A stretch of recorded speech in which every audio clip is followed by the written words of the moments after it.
Did you know that 2 priests died on their very first day of work because they didn't follow God's exact rules? Meet Nadab and Abihu, Aaron's oldest sons. They had just become priests in God's brand new tabernacle. All of Israel was watching this special ceremony, but instead of taking fire from God's altar like they were supposed to, they grabbed fire from somewhere else. They thought it didn't matter where the fire came from. Big mistake. The moment they offered this strange fire to God, something terrible happened. Fire shot out from God's presence and killed both young men instantly, right there in front of everyone. Aaron, their father, wasn't even allowed to cry for his sons.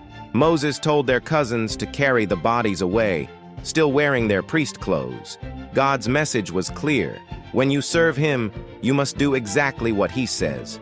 No shortcuts, no substitutions. Those who come near to God must treat his commands with perfect respect and obedience.